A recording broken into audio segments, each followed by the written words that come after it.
Amara was on a family WhatsApp call when the conversation suddenly took a turn that left her speechless. Her mother spoke casually, as if she were talking about something simple. "Your sister's family needs a place to stay for a few months," she said. "That condo you bought, it's just sitting there. Let them move in." Amara froze. The condo wasn't just sitting there. It was rented out to a young couple, her tenants. The rent she received every month was her only steady source of extra income. She had worked for years to buy that place. It wasn't just property, it was her hard work, her independence. Before she could respond, her father joined in. "You're single," he said firmly. "You don't need it right now. Family comes first." Her chest tightened. It wasn't the first time she'd heard that line. Family always came first, except when she was the one who needed help. Amara opened her mouth to explain that the condo was already rented, but her mother spoke over her. "We've already told Ada she can move in this weekend. Her things are packed." Silence filled the group chat. Amara stared at her phone screen, her heart pounding. They hadn't even asked. They had decided for her. They had already promised her sister something that wasn't theirs to give. Her fingers trembled as she typed. "What do you mean you already told her she can move in?" No one replied. She could see the typing bubble appear and disappear several times. Finally, her mother sent one last message. "We know you'll understand. You've always been the reasonable one." The call ended, leaving Amara staring at her reflection in the dark screen. Her thoughts raced. Reasonable? How was it reasonable to give away something she worked for? She felt anger rising in her chest, but underneath it was something deeper. Hurt. For years she had stayed quiet, had tried to keep the peace, had accepted that her needs came second. But this was different. They had crossed a line. And as she sat there in silence, Amara realized something painful. Her family didn't see her success as her own. They saw it as something they could use whenever they wanted. The injustice hit her all at once, sharp, cold, and humiliating. For the first time, she didn't feel like part of the family chat. She felt like an outsider looking in, watching the people she loved treat her like she didn't matter. And deep down she knew, this wasn't just about a condo. It was about control. She worked 2 jobs after college, saving every single dollar she could.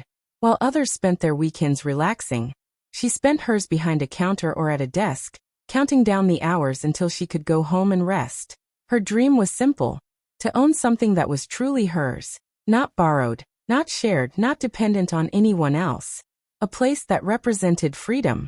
Her parents never understood that. When she told them she was saving to buy a condo, her mother frowned and said, "Why waste money on that? You should be helping the family." Her father laughed softly. "You don't need a house yet. You're not even married." Those words stayed with her, echoing every time she skipped dinner to pay another bill. Every time she walked past apartment listings and whispered, "One day." Meanwhile, her younger sister, Ada, took a very different path. Ada married early, and whenever she and her husband ran into problems, money, rent, even small arguments, their parents stepped in to help. It was always, "Don't worry, Ada will handle it." But with Amara, things were different. Whenever she struggled, they told her, "You're strong. You'll figure it out." And she did. Years later, after long nights and endless sacrifices, Amara finally bought her condo. The first day she walked through the door, she didn't see just walls and floors. She saw every late shift, every tear, every time she told herself to keep going. She painted the walls herself, soft cream with warm gold trim.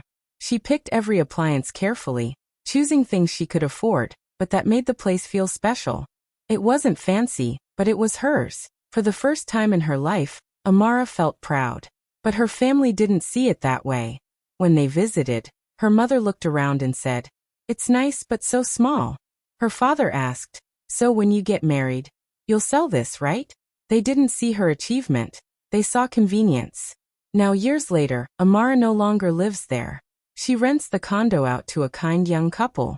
They pay their rent on time, take good care of the place, and even send her pictures of small upgrades they make.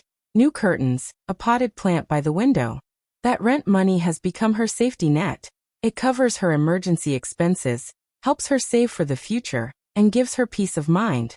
But to her family, it's still just a property sitting there. Every few months, someone would make a comment. Her mother would say, "It's a shame no one in the family can use that condo." Her father would remind her, "You should think about how to help your sister more." It was always the same message. Amara's success was not her own. It was something she was expected to share. And though she loved them deeply, the constant pressure began to wear her down. She wanted to be a good daughter, a caring sister. But she was tired of being treated like her hard work didn't count. Tired of being the one everyone relied on while no one considered her feelings. Sometimes she'd look at old photos of family gatherings and wonder when things had shifted, when love had turned into expectation.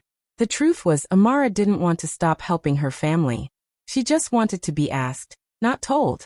Because underneath her quiet strength was a heart that still wanted approval. She wanted her parents to look at her and say, "We're proud of you." But they never did. Instead, they acted like her independence was something selfish. And though Amara smiled on the outside, inside she was growing tired. Tired of being the dependable one, the understanding one, the one who always said okay, even when it hurt. She told herself she'd never let them cross a line. But deep down she knew they already had, more than once. And the next time it happened, she wasn't sure if she'd be able to stay quiet. 3 days later, Amara drove to her condo after getting a strange call from her tenants. They sounded worried and said something was happening at the building. When she arrived, her heart sank. A moving truck was parked in front of the building. Boxes and furniture were scattered on the sidewalk. And standing there, giving directions to the movers, was Ada's husband. He smiled awkwardly when he saw her. "Oh, Amara. You're here early. Your parents said you agreed to let us move in." Amara's eyes widened. "Agreed? What are you talking about?" Before he could answer, shouting came from inside the building. She ran upstairs and froze. Her tenants were standing by the door, pale and frightened, while Ada and 2 movers carried in furniture. One of the tenants looked at her with tears in her eyes. "They said we have to leave today," she whispered. "They said this place belongs to family now." Amara felt the world tilt. She stepped forward and said firmly, "No one is moving in. You 2 are still under your lease. Please don't pack anything." Ada turned around annoyed. "Why are you making this difficult, Amara? Mom and Dad said you agreed. We're already paying the movers." Amara clenched her jaw. "I never agreed to anything. You had no right to come here." The tension was thick. The tenants didn't know what to do. The movers looked uncomfortable, unsure who to listen to. Amara called her parents immediately. Her mother answered cheerfully at first, but when Amara demanded an explanation, her tone changed. "Why are you being so dramatic?" her mother said. "Your sister's family doesn't have anywhere else to go. You're not even using the condo. You have a good heart. I know you'll understand." "Understand?" Amara's voice shook. "You told them they could move into my property.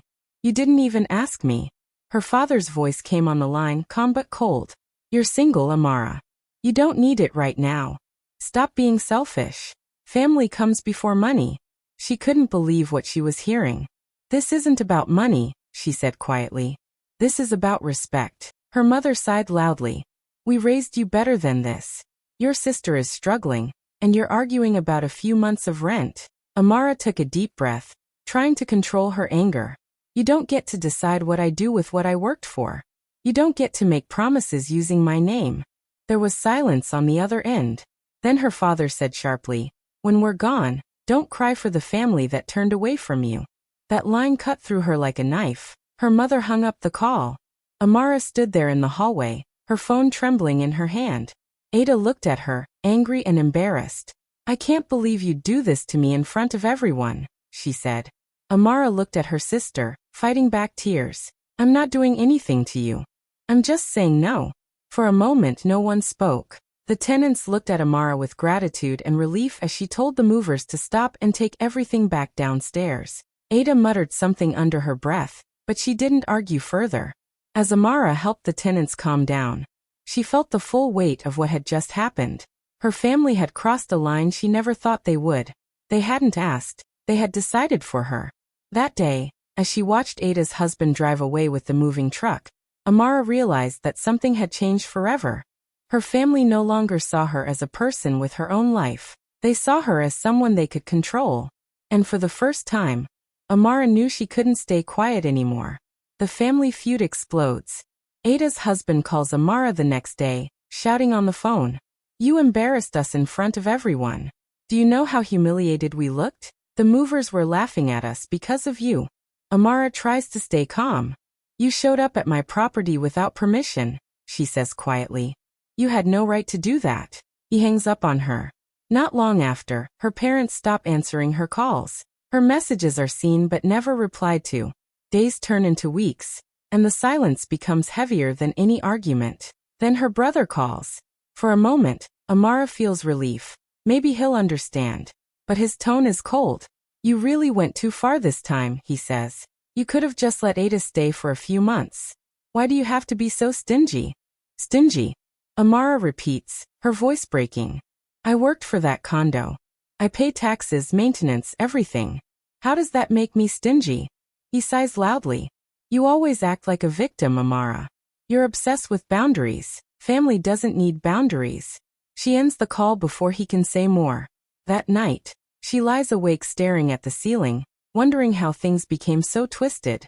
How saying no turned her into the villain of her own family story. At work, she can't focus. Her eyes drift to her phone every few minutes, hoping for a message from her parents. Nothing comes. Her coffee turns cold on her desk as she scrolls through the family WhatsApp group. There it is. A message from her aunt. How can a daughter deny her own sister shelter? What has this world come to? Dozens of replies follow. It's a shame. After everything her parents did for her. Some people forget where they came from. Each message feels like a punch. No one knows the truth. They only know what her parents told them. And Amara, exhausted and heartbroken, doesn't even try to defend herself. The next evening, her tenants call again. Their voices are anxious. We're really sorry, Miss Amara, one of them says. Your sister came back this morning. She didn't come inside, but she stood outside for a long time. We're starting to feel unsafe. Amara feels guilt wash over her. I'm so sorry, she says softly. You don't deserve this. We know it's not your fault, the tenant replies kindly. But if this keeps happening, we might have to leave. We can't live with this stress. When the call ends, Amara sits at her kitchen table in silence. Her stomach turns. It's not just a family problem anymore. It's affecting innocent people. She starts doubting herself. Maybe she should have just let Ada stay for a few months. Maybe it wasn't worth all this pain. But deep down, something tells her that giving in wouldn't solve anything. It would only prove her family was right to keep crossing her boundaries. Later that week, her co-worker Rena notices her quiet mood and asks gently, Is everything okay at home? Amara forces a smile. Just family drama. Rena nods knowingly. Family can be the hardest. But don't lose yourself trying to keep everyone happy. That night, Amara drives by her condo again. The lights are on, and she can see her tenants having dinner through the window. The young couple is laughing softly, clinking their glasses together. For the first time in weeks, she feels something warm inside her. A reminder of why she started all this in the first place. The condo wasn't just a building. It was a symbol of everything she had fought for. Freedom, peace, and self-respect. As she's about to drive away, one of the tenants sees her car and waves. She steps out for a moment, and they invite her in for tea. The woman smiles and says, You're the first landlord who treated us with real respect. Most owners just see us as paychecks, but you've been kind since day one. We really appreciate it. Amara feels tears prick her eyes. Their words hit deep. At that moment, she understands that standing her ground isn't about pride. It's about principle. If she lets her family walk all over her now, they'll keep doing it forever. But if she stands firm, maybe they'll finally see she's not a child anymore. That night, she sits at her desk, opens her laptop, and looks at the legal documents for her condo. Her hands tremble as she types an email to a property lawyer. The message is short but clear. I need help protecting my property and my tenants from unauthorized entry by my family. She reads it twice, hesitates for a moment, then hits send. When she closes her laptop, she feels lighter. Not happy, but steady. For the first time in a long while, Amara isn't reacting out of guilt or fear. She's choosing herself. And deep down, she knows. This is just the beginning of a battle she can no longer avoid. Her parents, furious, show up at her office without warning. Amara is in the middle of a meeting when the receptionist calls to say, Your parents are here, and they seem upset. Before she can even prepare herself, The office door swings open. Her mother storms in, her face red with anger. "You called the police on your own family?" she demands loudly. Amara stands up slowly, trying to stay calm. "No," she says firmly. "I called them on trespassers." Her father's eyes widen in disbelief. "Trespassers," he repeats. "That's your sister's family. You've lost your mind." Employees nearby pretend not to listen, but the tension is impossible to ignore. Her father slams his hand on her desk. "You've brought shame to us, Amara. Everyone in the family is talking about you." Amara takes a deep breath and replies softly, "You're the ones who crossed the line. You gave away something that wasn't yours to give." Her mother glares at her. "We raised you better than this. We taught you to take care of family, not drag them through the mud." "I am taking care of myself," Amara says, "because clearly no one else will." Her father points a finger at her, his voice shaking with rage. "If you walk away from us now, don't ever come back. You're no longer our daughter." Amara's heart feels heavy, but she doesn't look away. "If that's what it takes to be respected, then so be it," she says quietly. Security steps in gently to calm things down. Her parents leave, muttering under their breath, while her coworkers stare in stunned silence. Amara sits back down, her hands trembling, but her decision feels right. The next day her lawyer calls. "I've sent an official notice to your family," he says. "If anyone enters your property without permission again, it will be treated as a criminal offense." Amara exhales for what feels like the first time in days. The law is now on her side. But peace doesn't last long. A few days later, she wakes up to dozens of notifications on her phone. Ada has posted on Facebook. The post reads, "My sister kicked me and my kids out when we had nowhere to go. She even called the police on us. I guess money means more to her than family." Within hours, the post spreads everywhere. Friends, cousins, old classmates, all start commenting. How could she do that to her own blood? That's so cold-hearted. Imagine calling the cops on your sister. The comments pile up, and Amara's name becomes a topic in family group chats and local gossip circles. Her phone won't stop buzzing. At first, she feels numb. Then the anger hits. How could Ada twist the truth like that? How could her family sit back and let the whole world believe a lie? Her lawyer advises her to stay quiet. "Let it pass," he says. "Don't respond emotionally. The truth has a way of finding light." Amara tries to follow his advice, but each time she opens her phone, she sees another cruel comment. Old school friends message her privately. "What happened? I thought you were so close to your family." She doesn't reply to any of them. She goes to work, keeps her head down and pretends it doesn't hurt, but it does. Then one morning, everything changes. One of her tenants posts a long message under Ada's viral post. They share screenshots, messages from Ada threatening them, telling them to get out before we make you. They write about how Amara stood up for them, protected them, and never once raised her voice. "We don't know her personally," the tenant writes, "but she treated us with fairness and kindness when we were scared. She didn't throw us out. She stood up for what was right." Within hours, the comments start to shift. "Wait, this changes everything. So her sister tried to force tenants out?" Looks like people jump to conclusions.